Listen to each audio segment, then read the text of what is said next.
menuju ke Pasar Kuto. Di Pasar Kuto, beli buah sempayo. Bersama-sama dukung wisata kita, supaya daerah kita jadi berdaya. Sriwijaya Siak, Perompak RRI Palembang. Suara Budaya Sumatera Selatan. Pergi ke sungai, bersih ke kuali, berjalan santai, nemu buah kueni. Kalau pacak, tak usah bergeser lagi. Mantap ke baik, denger ke yang ini. Perompak, Suara Budaya Sumatera Selatan.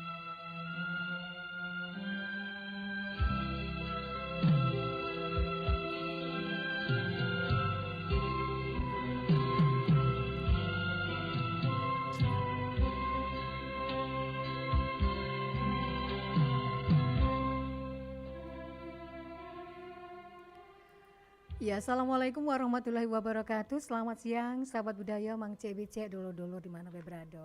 Kita ketemu lagi di obrolan Sriwijaya Siang dalam rangkaian program Sriwijaya Siang edisi hari ini 1 Juni 2024 dengan kulo Cek Lisa didampingi rekan operator Ado Cek Bunga juga Cek Agus ya. Dan biasa kita bakal bersama di program Sriwijaya Siang ini sampai dengan pukul 15 waktu Indonesia Barat nanti. Namun untuk selanjutnya di awal jumpa kita ini sahabat budaya Cek Lisa ngerewangi Mang Cek Bicek dalam sajian acara obrolan Sriwijaya Siang ya sampai jelang pukul 11 waktu Indonesia Barat, dan ini dalam rangka memperingati hari lahir Pancasila ke-79 dengan topik yaitu implementasi pemahaman Pancasila dalam masyarakat. Nah sahabat budaya, untuk kebersamaan kita ini juga biasa baca di Meloi di 88,4 FM ataupun di RRI Digital, juga baca di Cikok langsung ya. Kebersamaan kita melalui siaran YouTube ya di YouTube channel Perempat, dan langsung jadi sana menyapa dulu. Oke, narasumber yang sudah hadir di studio dalam obrolan Sriwijaya Siang kita hari ini, kita ketemu dengan narasumber yang pertama ada Bapak Layang Sardana MH.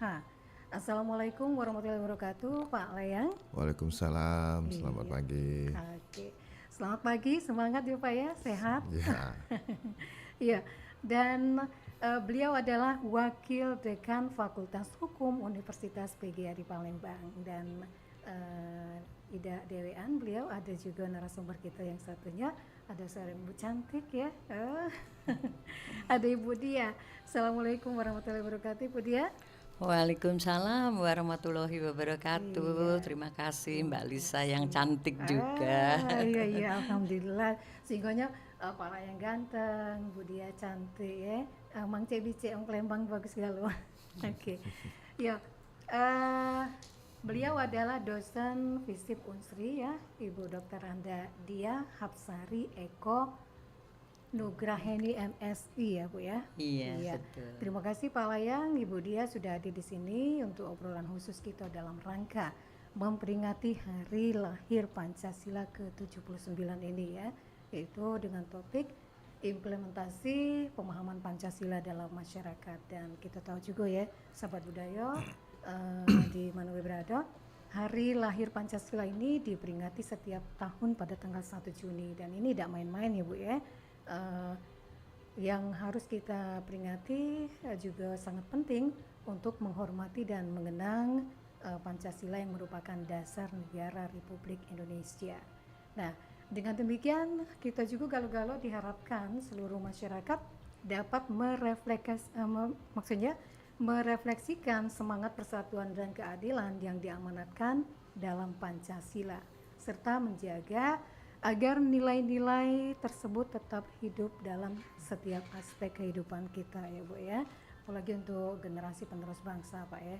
Oke, baik, di awal perbincangan kita mungkin saya ke Pak Layang dulu ya, mengawali dialog kita siang ini Pak Layang terkait dengan topik kita ini mengenai penerapan ya, dalam hal ini implementasi pemahaman Pancasila dalam masyarakat Pak.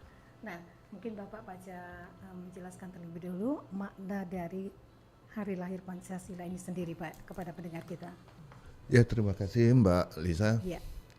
Kalau kita memaknai lahirnya Pancasila ini, sesungguhnya kalau kita berbicara lahir, Pancasila ini tidak sampai 79 tahun ya Mbak ya. Oh gitu ya. Ya. Tetapi kelahiran Pancasila ini diawali dengan adanya peradaban yang sudah ada tumbuh di abad ke-7, di mana masyarakat kita itu sudah meletakkan dasar dalam kehidupan keseharian seperti yang kita kenal dengan adanya 5 tata kesusilaan pada waktu itu, yang tidak boleh berbohong, tidak boleh memiliki jiwa yang dengki, Harus bersih ya. ya, dan membunuh, minum minuman keras atau berzina. Itu sebagai standarisasi kita dalam hidup, sehingga kita memang mengangkat harga diri setiap manusia itu sebagai kedudukan yang sama, sehingga kita tidak boleh ada hal-hal yang menyakiti, dan dalam kehidupan itu sesuai dengan aturan atau ketaatan hukum. Dulu tidak ada hukum, tapi mereka menerapkan norma-norma kaidah-kaidah kehidupan seperti itu. Nah, dengan diangkatnya dalam kehidupan bernegara ini, Soekarno tahu betul untuk membangun negara itu harus diawali dengan budaya kepribadian sendiri, sehingga mudah untuk mengatur, terutama dalam membuat suatu kebijakan-kebijakan itu nantinya bisa diterima. Iya. Jadi tidak ada persoalan kita membangun negara itu, sehingga negara itu memang tujuan bernegara itu memang benar-benar mensejahterakan rakyatnya. Mungkin itu untuk makna yang dapat saya sampaikan. Bisa dikatakan bukan 79 tahun tapi sudah ada jauh sebelumnya Iya. Pak ya. Bayangkan abad ke-7 Eropa dan Amerika itu masih dalam kehidupan kegelapan di situ. Kemajuan mereka itu tidak sebanding dengan kemajuan kita pada waktu itu. Kita sudah bisa mengolah emas, perak dan lain sebagainya. Sedangkan mereka hanya berkutat-kutat dengan batu besi saja sebagai wujud dari pengetahuan yang dia miliki. Indonesia lebih hebat lagi pada waktu itu. Dan melihat dari sejarahnya ini sendiri bisa dikatakan kalau untuk saat ini logikanya Indonesia harus lebih hebat ya dari bangsa Eropa ya Pak. Seharusnya. Idealnya ya Pak. Iya, idealnya. Oke. Ya, saya ke Ibu. Kalau menurut Ibu gimana nih mengenai makna hari lahir Pancasila ini sendiri setelah dijelaskan Pak Layang tadi Bu? Iya, terima kasih Mbak Lisa dan Ya. terima kasih Pak Layang tadi sudah banyak ya menjelaskan mengenai makna hari lahir Pancasila ini. Sebetulnya kita kan tahu bahwa setiap tahun ya kita senantiasa mengadakan peringatan ya hari lahir Pancasila ini pada tanggal 1 Juni, seperti juga pada hari ini kita juga melihat di semua instansi baik instansi pemerintahan maupun juga swasta, BUMN dan juga perguruan tinggi ini mengadakan upacara bendera ini. Sebetulnya kan tujuannya juga untuk mengenang, selain mengenang juga memaknai apa sih sebetulnya dengan adanya hari lahir Pancasila ini ya Mbak ya, terutama di era globalisasi ini ya, karena kita harus terus meneruskan perjuangan dari para pendiri ya, perjuangan tokoh-tokoh bangsa yang sudah menorehkan ya lewat BPU PKI-nya kan pada tanggal 29 Mei 1945 ini, kemudian merumuskan apa sebenarnya yang harus menjadi dasar-dasar negara Republik Indonesia ini, sehingga disusunlah sehingga terbentuknya Pancasila dan kemudian dilahirkan pada tanggal 1 Juni 1945. Nah, sebenarnya kalau kita mau ya mencermati pelaksanaan dari nilai sila-sila Pancasila ini tadi, itu sebenarnya syarat dengan modal sosial dan modal kebudayaan yang ada pada negara kita. Kalau misalnya saya boleh mengambil contoh ya Mbak Elisa ya, untuk di sila 1 pertama ya, itu kan ketuhanan yang Maha Esa. Jadi sebenarnya kita bersyukurlah ya, kita hidup di Indonesia ini ya kan, yang pemerintah Indonesia sudah mengakui dari banyak sekali agama-agama yang boleh dianut oleh masyarakat secara bebas ya kan.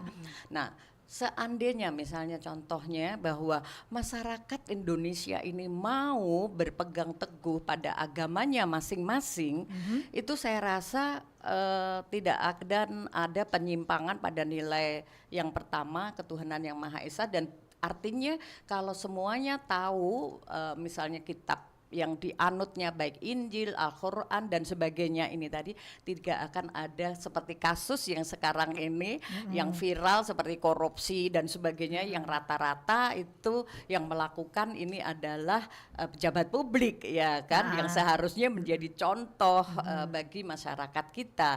Nah ini akhirnya sangat memprihatinkan. Artinya bagaimana ataupun sejauh apa, semendalam apa masyarakat Indonesia ini benar-benar menjiwai Pancasila yang sebenarnya. Karena kalau dalam sila yang pertama ini saja tidak bisa melakukan sesuai dengan apa yang diharapkan oleh para pendiri bangsa, itu sangat memprihatinkan. Belum lagi sila-sila yang lainnya. Itu baru satu ya Bu ya? Iya baru satu. Nah jadi belum lagi sila yang kedua, ketiga dan keempat maupun kelima, keadilan bagi seluruh rakyat Indonesia. Jadi kita nantinya akan bertanya, rasa adil yang seperti apa? Keadilan yang bagaimana yang sudah diberikan oleh pemerintah kepada masyarakat, khususnya rakyat Indonesia. Nah inilah yang menjadi sekarang menjadi kita prihatin benar-benar ya, terutama bagi masyarakat Indonesia yang tahu akan makna sila-sila yang terkandung dalam Pancasila, yang menghayatinya. Nah kemudian keteladanan apa yang sudah diberikan oleh para pejabat publik ini, yang artinya harusnya kan ini ya, Bu, ya? Harusnya misalnya engarso sung tulodo, harus menjadi apa? teladan. Iya kan Ki Hajar Dewantara ya sudah mengajarkan itu. Artinya yang sebagai pemimpin, sebagai pejabat publik ini justru harus bisa menjadi contoh bagi masyarakat yang dipimpinnya. Tapi kalau kita lihat realitas yang sekarang Mbak, nah artinya sila pertama ini kalau dia paham dengan agama yang dianutnya, ya kan, misalnya kalau yang muslim ya harus bagaimana, bahwa di Al-Quran itu kan banyak sekali sudah diajarkan. Tadi seperti Pak Layang sudah jelaskan, tidak boleh berbohong, kemudian nggak boleh menipu, nggak boleh ya, artinya kan berarti sudah kebohongan publik sudah dilakukannya, manipulasi dan menyengsarakan masyarakat Indonesia. Rasanya itu dulu dari sila pertama aja kalau kita mau mengimplementasikan benar-benar ya Mbak ya, artinya kita takut akan dosa sesuai dengan ajaran agama masing-masing, dia tidak akan melakukan hal-hal tersebut. Tapi karena kepahaman terhadap agamanya ini mungkin masih belum, atau keserakahan yang dimiliki oleh masing-masing ini tadi, individu ini tadi, sehingga mereka kemudian mengesampingkan nilai-nilai agamanya sehingga berbuatlah kecurangan, kemudian kebohongan. Ya ini tadi Mbak Lisa. Mungkin itu dulu Mbak Lisa. Artinya dalam setiap peringatan hari lahir Pancasila di setiap tahun itu mestinya kita introspeksi ya Bu ya, supaya apa yang sudah dicapai hingga saat ini. Kalau Ibu lihat sendiri seperti apa? Maksudnya pemahaman dan penjiwaan dari masyarakat kita sendiri terhadap Pancasila ini sendiri Bu, sampai sekarang nih. Iya sebenarnya kalau dulu itu kan ada BP7 ya, yang kemudian mensosialisasikan nilai-nilai Pancasila ini ya. Bahkan saya masih ingat dulu itu saya ikut sebelum menjadi penatar ya, itu kan kita harus ditatar dulu gitu ya. Jadi kemudian juga saya sebagai seorang dosen, kebetulan saya mengajar pendidikan kewarganegaraan juga gitu ya. Jadi untuk generasi muda yang sekarang ini kemudian mereka kadang mengkritisi. Kalau para pemimpinnya aja seperti itu, gimana kita mau juga bisa berbuat baik gitu. Jadi kalau kesannya contohnya mereka nggak mau disalahkan karena contohnya sudah ada. Iya, tapi kemudian saya meluruskan, justru itulah kalian sebagai generasi muda harus bisa menunjukkan bahwa sebagai generasi muda tidak akan berbuat seperti yang sudah dilakukan oleh mereka-mereka sebagai pejabat publik yang sudah menyimpang dari ajaran-ajaran atau sila-sila dalam Pancasila ini tadi. Kamu tunjukkan bahwa kamu generasi muda, pemimpin bangsa ke depannya, tidak seperti itu. Nah, itu salah satunya yang Bukan hanya bisa mengkritik ya Bu iya, ya. jadi tidak Tapi hanya buktikan generasi muda tidak hanya mengkritis belaka, ya kayak mau kritisi boleh gitu ya. Tetapi kita harus juga tunjukkan bagaimana di dalam Siapa berperilaku kita, Ibu, ya? nantinya gitu. Jadi seperti misalnya sekarang tawuran, kemudian free sex dan sebagainya. Ya itu justru harus bisa kalian menghilangkan yang seperti itu gitu. Tapi kalau kalian tidak, berarti kalian juga tidak bisa menunjukkan bahwa kalian sudah bisa memaknai sila-sila di dalam Pancasila ini tadi. Oke. Dan sahabat budaya Mang CBC dulur-dulur, kalau ada yang bergabung cari satu juga di sini di line telepon kita di 351656 atau di nomor WhatsApp-nya baca juga di nomor 08977884 Kita masih dalam obrolan Sriwijaya Siang dari Perempat dengan topik yaitu implementasi pemahaman Pancasila dalam masyarakat. Saya ke Pak Layang lagi di Pak Layang ya.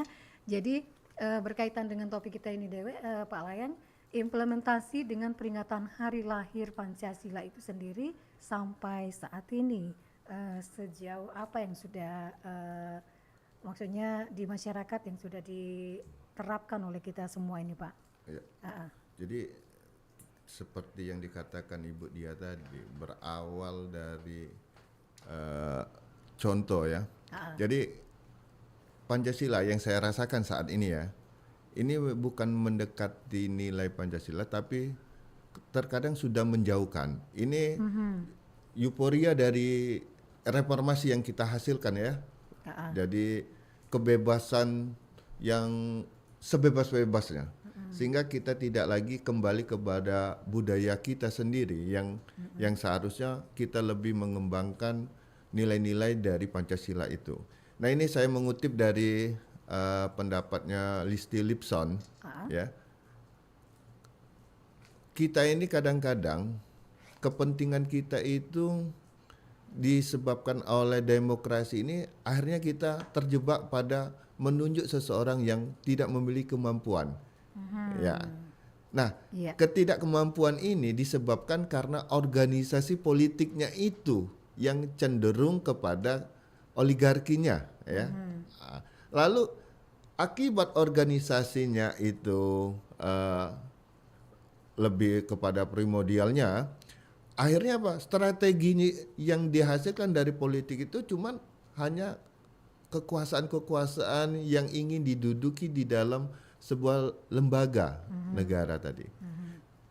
Lalu cara berpikir mereka pun secara pragmatis. Ini untung saya atau rugi buat saya ini. Nah, inilah akibat hasil dari kita kebebasan yang semu ya, yang mengharapkan, karena kita juga sejarah Pancasila ini harus berfungsi juga mengingatkan bahwa ada sesuatu penjustifikasian Pancasila itu disalahgunakan. Mungkin kita berkaca kepada produk yang lama bahwa Pancasila itu memang tidak dirubah tetapi menjustiskan untuk kepentingan penguasa, sehingga yang harusnya berubah dalam konteks peradaban dunia ini tidak mungkin sama dengan sebelumnya kan, harus berubah. Nah, tetapi itu dipertahankan supaya tidak berubah untuk apa? Untuk kepentingan kekuasaan yang dimilikinya. Nah, makanya Plato itu menganggap kalau kita memaknai sebuah demokrasi itu, sebenarnya demokrasi itu adalah bentuk dari sebuah kegagalan. Tidak ada orang yang bisa sama. Karena persamaan itu untuk menyamakan pasti ada perbedaan. Karena ada prinsipnya itu, prinsip equality-nya, persamaannya itu kan tidak bisa digeneralisikan menjadi semuanya sama, itu pasti ada. Berbeda dengan Indonesia. Indonesia itu berbeda, itu merupakan sebuah kekuatan. Karena apa? Adanya pemahaman yang bisa menerima itu, kalau bahasa Ibu dari ini sinergi namanya. Ada sinerginya. Ada sinergi itu kan bentuk dari gotong royong. Kebersamaan. Ya, iya. Atau kalau kita kembali ke awalnya itu memahami, lebih mementingkan kepentingan umum atau kepentingan bersama daripada kepentingan pribadi. Ini yang dilakukan oleh pendiri kita dulu, Muhammad Hatta, sebagai penyambung antara kekuatan nasionalis dengan agamis itu. Nah, kalau kita memaknai sekarang, kayaknya tuh jauh sekali, terutama dengan kemajuan teknologi. Ditambah dengan kemajuan teknologi Ditambah ya Pak ya? Ditambah. Memang dalam kehidupan nyata kan tidak nampak, tapi di dunia maya itu babak belur kita. Sama ada istilah jauh terasa dekat, dekat terasa jauh. Memang itulah nyatanya ya Pak ya? Nyatanya seperti itu. Memang kita dalam kehidupan yang biasa-biasa aja, tapi dunia global informasi itu kan makanya teroris sekarang itu lebih gampang menggunakan dunia maya apa? Harga murah, jangkauan luas. Seperti itu. Iya. Nah, dengan adanya media yang saat ini kan itu bisa kata orang mencuci otak orang-orang ya yang bisa berupa. Kita lihat saja di dalam Kompas tahun 2008 pada waktu kita sedang lagi euforia kebebasan. Iya. 42,8%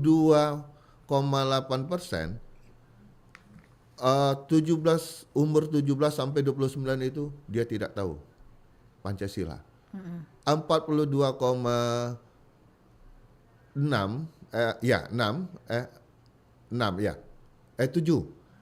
itu usia 25 itu dia tahu Pancasila tapi susunannya terbalik. Iya. Penempatannya. Lalu 60% umur 40 ke atas sama. Dia juga tidak memahami susunan dari bahasa sila-sila Pancasila itu sendiri. Berarti apa? Terkesampingkan nilai-nilai Pancasila itu. Karena apa? Ya mungkin faktornya banyak, faktor internal, intern itu bisa mempengaruhi ya. Terutama yang bisa mempengaruhi menurut saya itu adalah dari pemimpin. Jadi pemimpin itulah yang memberikan contoh bahwa untuk mengimplementasikan atau revitalisasi nilai-nilai Pancasila itu ditunjukkan pada kepemimpinan. Jadi orang melihat rakyat ini pada prinsipnya mengikuti. Seperti isu sekarang ya Bu ya, isu yang ada bantuan perumahan ya. Pada prinsipnya sesungguhnya secara filosofi itu bagus. Iya. Membantu. Tetapi apakah percaya dalam pelaksanaannya? Enggak. Masyarakat enggak percaya kenapa? Karena korupsinya. Ya, distrust pada distrust. Nah, pemerintah inilah Tidak yang percaya ya, Bu? iya. Ya. Ini Tidak ada makanya kepercayaan. kata Lipson tadi menempatkan orang-orang yang bodoh di dalam suatu struktur pemerintahan itu. Oke, jadi untuk memberikan maksudnya untuk implementasi pemahaman kepada masyarakat sendiri untuk nilai Pancasila ini sendiri agar tidak terkikis ini ya, Ibu, mungkin Ibu bisa berikan tambahan informasinya apa yang menjadi hambatan selama ini? Iya, sebenarnya pemerintah ini harusnya juga seperti misalnya saja Mbak ya, di perguruan tinggi itu kan cuma 2 SKS untuk pelajaran pendidikan kewarganegaraan maupun pendidikan Pancasila itu Di sendiri. perkuliahan ya? Iya, di perkuliahan. Bahkan juga di tingkat SD, SMP, SMA ini ya, itu kan juga sangat minim ya jam belajarnya. Jadi gimana mereka mau mendalami nilai-nilai dan harus bisa bagaimana mereka menghayati nilai-nilai Pancasila ini tersebut. Ya kan kalau jam belajarnya aja sudah dibatasin. Sedikit kan? Iya, Terlalu sedikit, sangat ya? sedikit sekali. Nah, seperti juga saya ingin menambahkan apa yang dikemukakan Pak Layang tadi mengenai oligarki, Mbak ya. Nah, oligarki ini saya tertarik dengan oligarki ini. Jadi masyarakat itu jelas-jelas sekarang itu ada perasaan atau justru memang sudah ditunjukkan distrust terhadap pemerintah. Jadi kalau saya pribadi menilai ya wajar, karena apa? Karena pemerintah sendiri yang mengharuskan kita justru sebagai masyarakat awam ini menghayati, mengimplementasikan nilai-nilai Pancasila, tetapi justru pemerintah sekarang ini berpihak pada oligarki, berpihak pada kaum kapitalis gitu. Kan justru mencekik masyarakat boleh kita ya. sendiri. Ya kan, artinya bagaimana masyarakat kita mau berkembang UMKM-nya, sementara kalau kita lihat investasi misalnya saja modal besar justru diberikan keleluasaan kepada pihak asing gitu. Kenapa tidak justru pemberdayaan masyarakatnya, pemberdayaan pada masyarakat lewat UMKM inilah yang justru diharapkan sebenarnya bisa membawa masyarakat Indonesia ini menjadi sejahtera. Kalau soft skillnya masyarakat di setiap kabupaten yang memiliki potensi daerah masing-masing ini, karena setiap daerah itu sebetulnya kaya dengan potensi lokalnya, baik budaya maupun potensi ekonominya yang bisa membawa masyarakat itu maju. Dan kita punya semuanya, ya kan, Gemah, Ripah, Loh Jinawi. Sebetulnya Indonesia itu sangat subur, kaya, tetapi kekayaan ini siapa yang menikmati? Para oligarki inilah, kaum kapitalis. Ada nggak Mbak, kalau kita misalnya ke pedesaan-pedesaan, karena saya sering ya lewat pemberdayaan masyarakat itu ya. Jadi saya nelongso gitu ya, kasihan bener, mereka Sayang, punya, tapi mereka punya dan mereka bisa dan mau sebetulnya. Jadi jangan mengatakan bahwa petani ataupun masyarakat desa itu malas, itu salah. Kalau mereka mengatakan malas, tidak memiliki etos kerja, itu salah, keliru besar. Sebetulnya mereka memiliki etos kerja. Ya, tetapi Mbak, ini tadi nggak ada yang dampingi yang serius. Tidak ada yang misalnya memberikan pelatihan bagaimana mengolah potensi lokal ini menjadi benar-benar potensi lokal daerah menjadi mewujudkan ekonomi yang bisa ya, Bu, ya. yang bisa menjadi ataupun bisa menjadikan mereka sejahtera ini tadi. Nah, kalau kita selalu berpihak pada oligarki ini kan kapitalis, Mbak. Jadi mengeruk sebesar-besarnya, ya kan, apa yang ada di bumi kita ini. Jadi itulah munculnya koruptor dari berbagai macam sektor ini kan. Nah, ini kemudian kan akhirnya merugikan siapa? Masyarakat Indonesia semua ya, Bu, ya? Gitu ya. Iya. Keadilan sosial bagi seluruh masyarakat Indonesia. Adilnya tuh di mana? Kalau kita selalu berpihak pada oligarki, kalau kita berpihak seluruh pada kaum kapitalis, ini mohon maaf Mbak. Jadi, ya Mbak, saya senang diminta bicara di Pro FM yang 4 ini ya, jadi di Pro 4 ini. Jadi saya bisa unek-unek yang selama ini saya pendem gitu ya. Jadi inilah kesempatan kita berbicara ya Pak Layang. Dan ya. Jadi mudah-mudahan nanti ada solusinya juga Ibu ya. Harus, Apa itu. maksudnya ini jadi PR pemerintah, jangan diabaikan ya. Jadi jangan berlanjut ya. Iya, keadilan sosial ini tadi Mbak ya, termasuk ya kan isu yang berkembang pada akhir-akhir ini sebenarnya tadinya kan UKT mau dinaikkan, ya kan. Nah, kemudian dibatalkan pembatalan ini tadi. Dan saya justru miris sewaktu Menteri Pendidikan kita mengatakan bahwa pendidikan tinggi ini tersier, kebutuhan tersier. Loh, kalau misalnya ini dikatakan tersier berarti mana haknya masyarakat Indonesia untuk pinter? Berarti biarlah bodoh terus. Ya kan, kalau UKT ini biarlah berarti kaum yang mampu, yang hanya bisa duduk di perguruan tinggi. Loh lah, terus kemana masyarakat desa ataupun mereka masyarakat yang kebetulan ekonominya mungkin tidak memungkinkan untuk kuliah di perguruan tinggi dengan misalnya UKT yang mahal ini, padahal mereka secara keilmuan mungkin potensial, memiliki potensi pinter-pinter, ya kan? Ya. Nah, mereka nggak ada kesempatan untuk kuliah di perguruan tinggi gitu. Nah, kalau seperti itu Indonesia mah katanya pengen maju, pengen berdiri sendiri di atas kaki, tidak bergantung pada dunia luar. Ya dipertanyakan. Nah, kalau UKT-nya aja misalnya mencekik leher kaum yang tidak mampu, ya kan, kemudian dikatakan pendidikan tinggi ini kuliah di perguruan tinggi ini tersier, ya kan? Lah, gimana? Masa itu tersier? Kebutuhan pokok justru pendidikan di Indonesia itu harus merata. Kalau bisa orang yang tidak mampu ini justru kita upayakan kasih beasiswa yang sebanyak mungkin Sehingga memang putra-putra daerah ini yang memiliki potensi untuk duduk perguruan tinggi ini semakin lebar. Jangan mengatakan pendidikan tinggi tersier. Aduh, saya benar-benar prihatin seorang Jadi menteri. ini salah satu mengatakan makna seperti dari itu. peringatan Hari Pancasila, kalau semuanya diterapkan kita bisa mencapai Iya, keadilan ya Bu ya. keadilan sosial bagi seluruh rakyat Indonesia Iya. ini loh, Mbak. Kita break dulu ya Bu ya. Iya, mohon maaf. Kayaknya tambah panas ya. Oke, sahabat budaya, tetap di sini di Perempat Suara Budaya Sumatera Selatan. Duh, hari Sabtu upacara ya? Males banget rasanya mau ikut. Kenapa coba males? Jangan dibiasain males gitu, nah. Tapi kan Sabtu hari libur, Pin. Pasti nggak tahu ya besok upacara apa. Iya tahu, Pin. Upacara memperingati hari kelahiran Pancasila kan? Nah, itu tahu. Terus masih nggak mau ikut. Padahal udah tahu kan? Bukan gak mau ikut, Pin. Cuma pasti lama banget pelaksanaan upacaranya. Capek tahu berdiri. Nah, kamu jangan lupa tujuan diadakan upacara hari kelahiran Pancasila itu apa? Selain kita memperingati hari kelahiran Pancasila, kita juga mengenang, menghormati, sekaligus menghargai perjuangan pendiri bangsa dalam merumuskan dasar negara Indonesia. Iya sih, benar yang kamu bilang. Lagian gak ada alasan juga aku gak ikut upacara. Apalagi kita generasi muda. Sayang banget kalau kita sebagai penerus bangsa justru apatis terhadap nilai kewarganegaraan.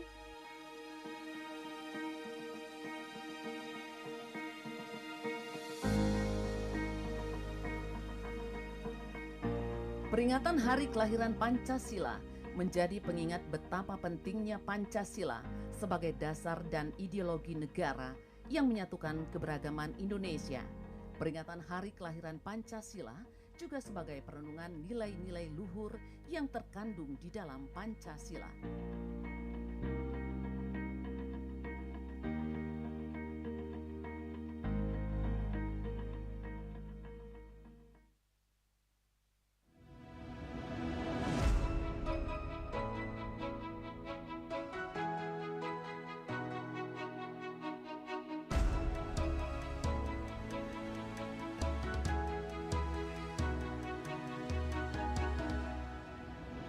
Kepulauan samudra terbentang khatulistiwa, di situ ku ada bersamamu saudara. Beragam warna kita, suku tak selalu sama. Kau aku Indonesia yang disatukan karena cinta. Karena kita Indonesia, jangan pernah terpecah belah. Walau kita berbeda, walau kita tak sama, tetaplah satu kita Indonesia sesungguhnya.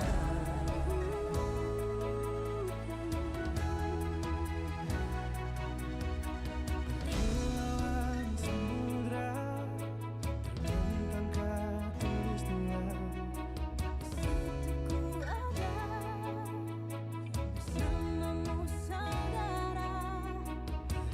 Warna kita, suku tak selalu sama.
bah.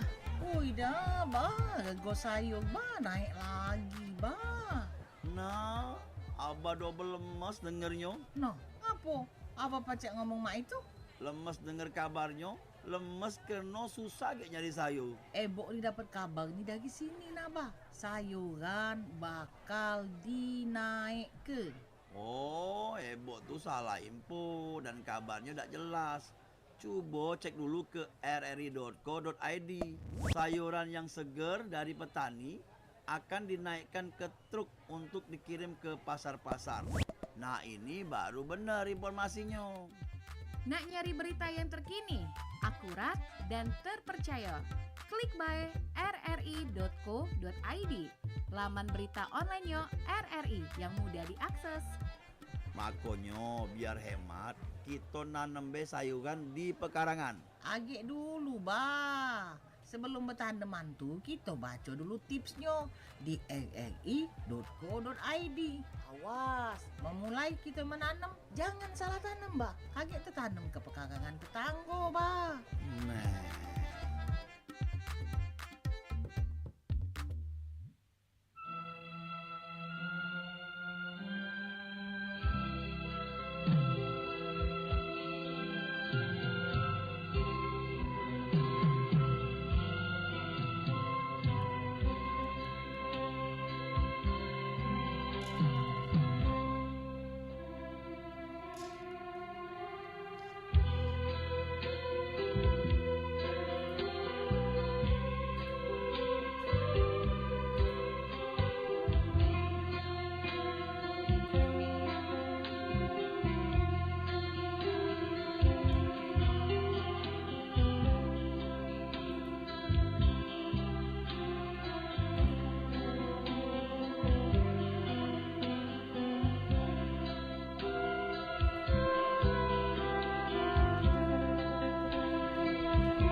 Ya sahabat budaya, Mang Cebice dolo-dolo di mana beberado masih bersama Perempat FM Suara Budaya Sumatera Selatan di 88,4 FM ya.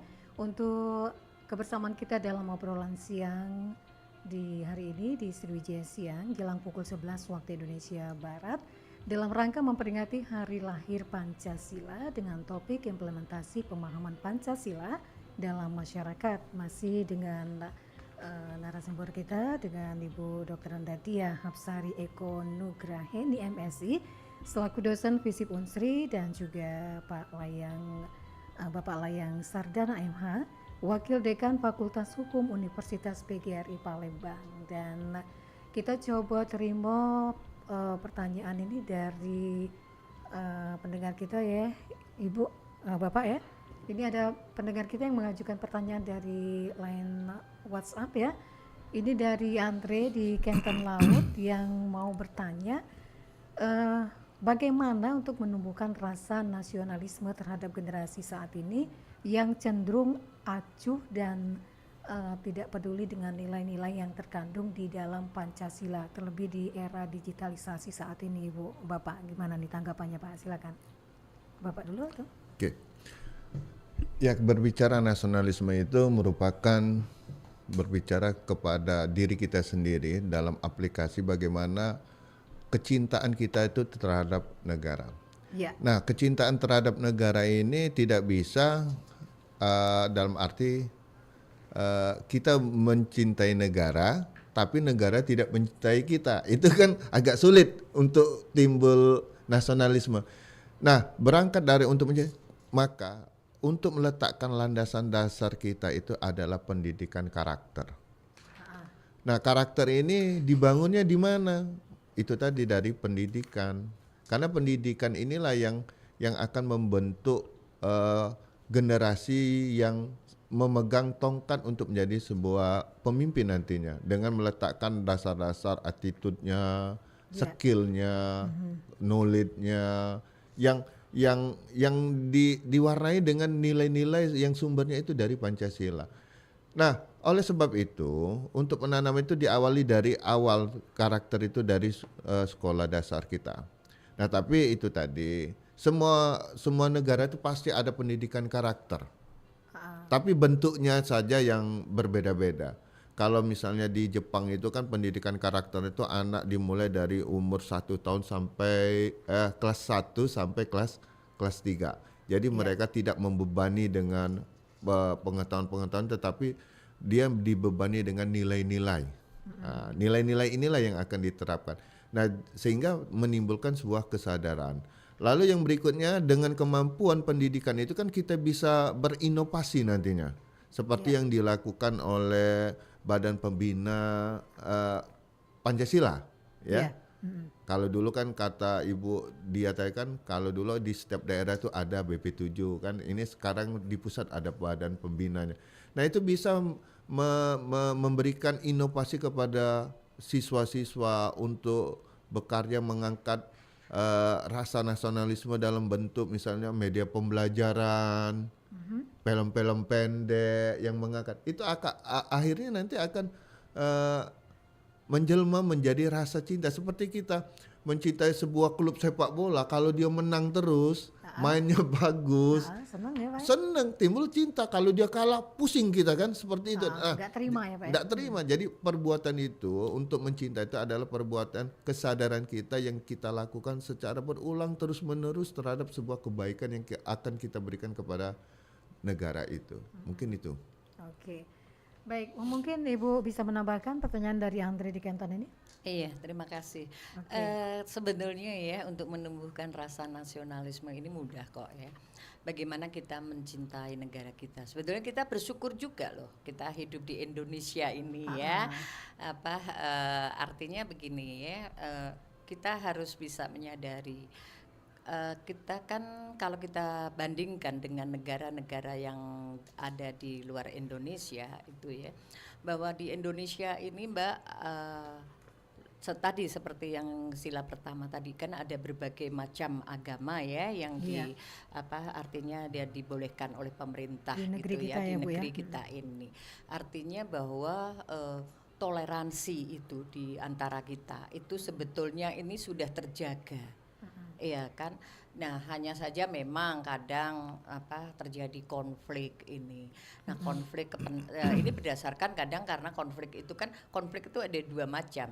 Memang konflik ini ada yang diciptakan dan ada yang memang karena pergesekan mungkin ya karena tidak bisa menerima apa yang dikemukakan oleh orang lain sehingga merasa ya perbedaan pendapat itu pasti ada gitu ya. Tetapi kita bersyukurlah bahwa Indonesia ini masih artinya masih dalam koridor Negara Kesatuan Republik Indonesia, artinya NKRI ini. Jadi kita harus bersyukur gitu ya, karena seperti Sumatera Selatan sendiri aja kita termasuk yang zero konflik ya kan. Nah ini alhamdulillah itu artinya ya memang ya namanya kalau konflik yang disebabkan karena faktor ekonomi atau faktor apa, tapi kan yang disebabkan karena faktor politik ini kan belum pernah kita merasakan untuk apalagi mau pemilu kada Mbak ya ini ya, dan mudah-mudahan tidak terjadi konflik itu ya. Nah rasa nasionalisme ini sebetulnya ya itu tumbuh dari seperti kayak Pak Layang tadi mengatakan dari karakter, pendidikan karakter. Jadi memang sebenarnya bagaimana upaya pada pendidikan ini dari tingkat dasar itu bahkan dari PAUD itu kan sudah diajarkan tentang pendidikan tanamkan tentang pendidikan karakter, bagaimana kita harus berbuat baik, bagaimana kita harus menghargai orang lain dari budaya-budaya luar seperti drama Korea yang justru malah mereka senangi daripada budaya-budaya kita sendiri ditinggalkan seperti misalnya Dulmulu, kemudian pewayangan yang sebetulnya itu syarat dengan ajaran-ajaran untuk bagaimana mencintai negara kita sendiri. Dan tapi kita bukan berarti tidak menutup pengaruh dari dunia luar gitu, tetap tetapi mana nilai-nilai yang perlu kita contoh seperti untuk bagaimana bisa negara kita bisa menjadi maju. Kita berinteraksi dong memang dengan terbuka terhadap dunia dengan dunia luar, artinya dengan negara-negara lain ya kan, sehingga industrialisasi, teknologi, inovasi dan sebagainya ini bisa berkembang. Ini kan karena pengaruh dari negara-negara lain yang lebih maju dari negara kita gitu ya. Tetapi Tapi ini tadi kembali ke nilai-nilai budaya ini yang harus tetap kita pegang teguh. Lestarikan Ya, iya harus gitu, nilai-nilai kesopanan, etika. Ya, seperti sekarang ini kan kadang mohon maaf, generasi muda kita memang kurang menghargai nilai-nilai etika. Bagaimana harus menghadapi orang tua, berhadapan. Jadi makanya sampai terjadi kasus-kasus pembunuhan terhadap orang tua sendiri. Aduh. Iya kan? Serem ya, Bu, ya, kalau iya, dengarnya. ini kan kasus-kasus yang baru-baru viral juga, gimana seorang anak merobohkan rumah orang tuanya sendiri, ya kan? Sebegitu Artinya teganya ya, iya, Bu, ya. makanya kan, nah ini kan perlu pendidikan karakter. Nah dimulai dari situ, artinya bagaimana mencintai bangsanya, bagaimana mencintai negaranya. Ini kalau mereka dipahamkan baik lewat agama yang dianutnya, iya kan semua agama itu kan tidak mengajarkan kejelekan, tapi kan mengajarkan kebaikan. Nah ini jadi bagaimana penanaman, artinya modal-modal nilai-nilai norma-norma dalam generasi muda ini yang harusnya terus ditanamkan lewat apa ya, ini tadi Mbak, lewat pendidikan kewarganegaraan, lewat pendidikan agama. Kan pendidikan agama aja juga dikurangi ya, jam ininya, jam belajarnya. Nah ini padahal itu penting, sangat-sangat penting. Kalau seseorang tidak bisa mendalami agamanya, jadi gimana dia akan memiliki rasa nasionalismenya yang tinggi gitu kan. Tapi harus dipahamkan bahwa kita selain keluarga, dari keluarga terlebih dahulu kita mencintai keluarga kita, bagaimana keluarga kita tetap misalnya kokoh ya kan, jadi Bersatu tidak ya. tercerai-berai. Nah ini kan merupakan dasar. Kemudian dalam masyarakat, bagaimana kita menjaga masyarakat kita dalam pergaulan supaya tidak terjadi konflik, ya kan. Kemudian ke negara, ya kan, bagaimana ya kalau kita tawuran misalnya ya kan sekarang banyak tawuran nih, geng antar geng dan sebagainya. Nah ini kan berarti perlunya pemahaman kepada generasi muda itu bagaimana caranya, lewat pendidikan karakter. Kemudian kita harus lebih sebagai orang tua itu mendidik, menanamkan nilai-nilai agama, karena kan pada prinsipnya sosialisasi ya itu kan pertama kali ini kan pada keluarga. Di dalam keluarga inilah nilai-nilai kebaikan, Jadi nilai-nilai peran penting keluarga ini penting, yang sangat-sangat penting karena pertama kali anak-anak kita mendapatkan nasihat atau pendidikan ini, karakter ini dimulai dari keluarga, baru kita pada sekolah. Dan kita tidak bisa menggantungkan pada sekolah itu karena kan cuman berapa jam ya kan. Nah ini tapi keluarga yang penting, jadi pengawasan, kontrol sosial kita ya, artinya keluarga ini bagaimana mengawasi pergaulan dari anak-anak kita. Seperti misalnya sekarang kan dunia maya ini kan sangat mengganggu sebetulnya sih ya, selain inovasi, selain ada kemajuan teknologi, tapi kalau tidak dikontrol oleh keluarga, apa yang diakses ya kan lewat chat-chat mereka, ini kan kemudian kalau tidak diawasi makanya banyak sekali bahaya tuh, ya. bahaya ya, karena mereka lebih cenderung lebih mengakses pengaruh-pengaruh dari luar ini tadi, yang kebebasan ya Mbak ya, dalam kebebasan dalam misalnya saja pergaulan dan sebagainya. Tapi kalau kita di Indonesia ini kan ada norma-norma yang harus ya, yang menjadikan modal sosial kita dan modal budaya ini kan tetap terpegang atau tersosialisasikan pada pendidikan karakter lewat keluarga ini tadi. Jadi tidak boleh menyalahkan juga sekolah gitu-gitu. Nggak Tapi bisa lepas ya Pak ya. Nggak boleh lepas dari keluarga, Saya peran tambahkan keluarga. Jadi gini, di dalam Undang-Undang Sikdiknas 2003 pada waktu yang lalu itu kan meniadakan pendidikan Pancasila ya Bu ya. Jadi 2003 dengan 5 tahun kita ada kekosongan. Nah 5 tahun dalam perjalanan itu generasi muda itu sebenarnya sudah sadar melihat kasus-kasus yang terjadi dengan adanya kerusuhan. Nah melalui peraturan pemerintah nomor 914 tahun 2008 itu memasukkan kembali kurikulum karakter seperti agama, kewarganegaraan, Pancasila. Memang kalau di perguruan tinggi itu mendapatkan bobot SKS 2. Lalu ada yang namanya konsep PKN. Konsep PKN itu itu diberikan bobot SKS-nya 3. Jadi menambah perpaduan antara nilai dengan aplikasi nilai itu dalam kehidupan bernegara, berbangsa dan bermasyarakat itu. Nah, jadi pemerintah juga sudah menyadari ya, dan generasi muda pun sadar bahwa kita ini sesungguhnya tidak bisa lepas dari nilai-nilai Pancasila. Karena makanya ada istilah kesaktian Pancasila, bukan Pancasila itu sakti, tapi kita kembali kepada kesadaran awal. Memang kita berbuat salah, tapi kita kembali lagi. Oh, kita ini memang tidak bisa lepas. Makanya kita walaupun sehebat-hebat ada gejolak, pada akhirnya itu akan kembali lagi. Seperti rujuk waktu pemilu sebelumnya kan. Karena apa? Itulah yang menyadarkan itu adalah nilai yang terkandung di dalam sila-sila itu tadi. Itu mungkin itu tambahannya.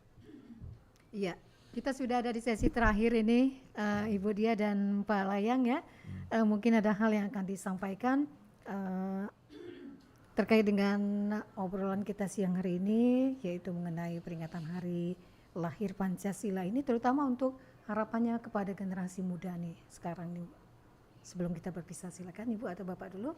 Ya, harapan saya kepada generasi muda, pertahankan budaya lokal. Karena inilah yang akan membentuk kita dalam bernegara ini. Yang kedua, di dalam Pancasila itu ada namanya dimensi idealis. Iya. Kita memang harus maju. Apapun yang harus kita rebut itu harus kita wujudkan. Tetapi kembali lagi kepada dimensi fleksibel. Jangan merubah diri kita.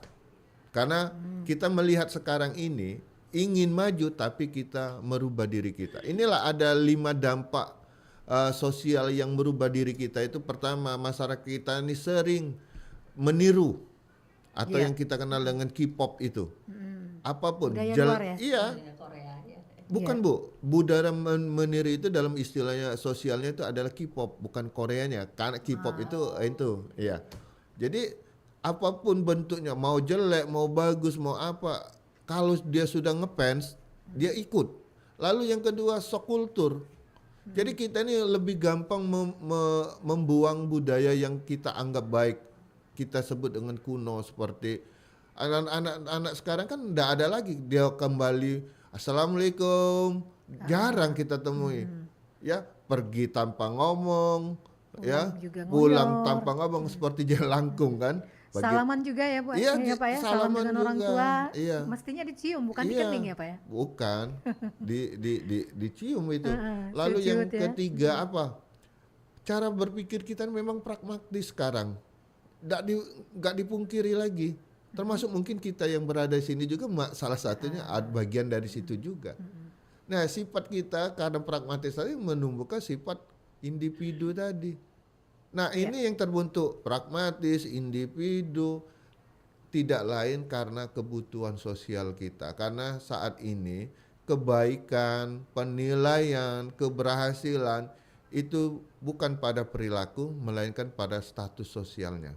Nah, jadi kita tetap pertahankan budaya-budaya yang selama ini yang mengandung kebenaran bagi kita, ya, yang memang dari awal sampai saat ini masih tetap baik, seperti nilai-nilai yang teradopsi dari nilai agama yang diterapkan pada nilai-nilai Pancasila itu harus kita pertahankan. Jangan karena kebebasan, persamaan, seperti maaf saya bicara, masa orang yang tanda petik seperti apa LGBT mau diakui, kan itu salah satu bentuk. Tentunya hakikat manusia itu berbeda, tidak seperti itu kan. Tapi bagian orang ada ingin dipersamakan ya, mau diakui. Ya bagi sebagian ada yang tidak. Nah, jadi kita bisa memaklumi yang mana baik bagi ukuran orang Indonesia. Ya. Jadi pertahankan itu. Mungkin itu saja pesan saya yang terakhir. Terakhir, Ibu Dia, silakan Ibu sebelum kita berpisah dengan pendengar kita nih siang hari ini. Iya, terima kasih Mbak Lisa. Pesan untuk generasi muda ya, yang pertama ini adalah sebetulnya setinggi langit cita-citamu, setinggi ya langit kan? itu ya. Benar. Tetapi raihlah dengan benar. Artinya kalau memang kita mau meraih cita-cita kita itu dengan jalan yang benar gitu ya. Artinya jangan yang jangan salah ya, Bu, ya. jangan sampai Iya. misalnya saja menghalalkan segala cara Tidak gitu boleh. ya. Ya nggak boleh dong itu. Itu berarti Iya. tidak memaknai sila-sila Pancasila, ya kan? Jadi kita sebagai generasi muda artinya bahwa kita kan sekarang hidup di era bonus demografi nih. Jadi untuk mewujudkan Indonesia emas ini adalah terletak pada generasi muda kita. Ya kan? Jadi ayo kita bersama-sama bagaimana menunjukkan kepada dunia bahwa Indonesia ini sekarang berada pada yang urutan terdepan.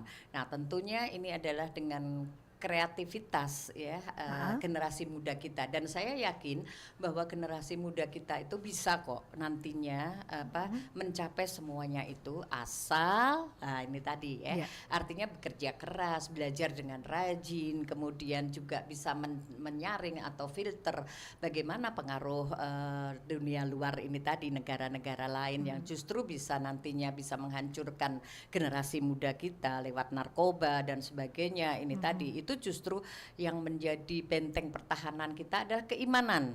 Kalau generasi muda kita beriman, ya kan, artinya menghayati nilai-nilai agama yang dipegang oleh masing-masing individu, ini rasanya nantinya akan takut untuk berbuat dosa, ya kan. Jadi jalankanlah perintah dari agama kalian masing-masing ya, seperti misalnya kalau muslim ya harus bagaimana menjadi muslim yang baik, artinya seorang Islam yang benar, yang taat benar gitu ya pada Al-Quran dan hadis. Kemudian kalau Kristen juga atau Katolik juga pada Injil, kitab suci, dan agama-agama yang lain, Weda dan sebagainya ini tadi ya. Nah, kalau semuanya itu insya Allah generasi muda ini menjadi generasi yang memang taat pada norma-norma yang ada di dalam, yang terkandung dalam nilai-nilai Pancasila kelimanya sila itu sebetulnya itu mengajarkan kita untuk berbuat kebaikan, untuk bisa menjadi generasi penerus yang cemerlang, berakhlak ya, mulia, kemudian juga menjadi harapan penerus generasi yang udah sekarang, yang sudah tadinya mengokohkan, ingin menunjukkan bahwa ini loh yang harus kamu pegang, ini adalah ya sila-sila Pancasila ini. Jadi seharusnya dan seyogyanya bagaimana kita menjadi generasi kebanggaan bangsa Indonesia, sehingga nanti kita yang tua-tua Pak ya ini bisa melihat, aduh alhamdulillah generasi muda yang kita harapkan ya menjadi untuk penerus mencapai Indonesia emas ini alhamdulillah bisa terwujud karena kesadaran mereka artinya berbangsa dan bertanah air ini tadi. Indonesia harus kita jaga dan selamanya harus kita jaga, sehingga ingin menunjukkan pada dunia bahwa inilah Indonesia yang terdepan, yang memiliki generasi mudanya yang santun, beretika dan bermartabat. Itu saja Mbak Lisa pesan saya, mudah-mudahan nantinya dengan doa kita bersama-sama bisa bisa memotivasi generasi muda yang akan datang. Menjadikan Indonesia sebagai bangsa yang besar, yang maju ya Bu ya. Maju dan bermartabat. Bermartabat. Iyalah sahabat budaya, Mang Cebice dulu-dulu di Mantung Bebrado. Sampai di sini obrolan Sriwijaya siang kita khusus ya memperingati hari lahir Pancasila dengan topik ya implementasi pemahaman Pancasila dalam masyarakat. Mudah-mudahan apa yang disampaikan oleh narasumber kita tadi, ada Dr. Andadia Hapsari Eko Nugrahen di MSI, dosen Fisip Unsri, dan juga Bapak Layang Sardana MH, Wakil Dekan Fakultas Hukum Universitas PGRI Palembang, yang disampaikannya tadi tentunya akan lebih menumbuhkan rasa cinta kita terhadap Pancasila ini dan lebih memberikan pemahaman ya untuk generasi muda yang diharapkan kedepannya bisa menjadi bangsa yang besar dan bermartabat, dan sesuai dengan tema Pancasila ataupun tema hari peringatan lahir Pancasila di tahun ini, yaitu Pancasila Jiwa Pemersatu Bangsa menuju Indonesia Emas tahun 2045. Terima kasih Ibu, Bapak. Wassalamualaikum warahmatullahi wabarakatuh. Waalaikumsalam warahmatullahi wabarakatuh. Alhamdulillah. Pergi belanja ke Pasar Kuto Di Pasar Kuto, beli buah sempayo. Bersama-sama dukung wisata kita supaya daerah kita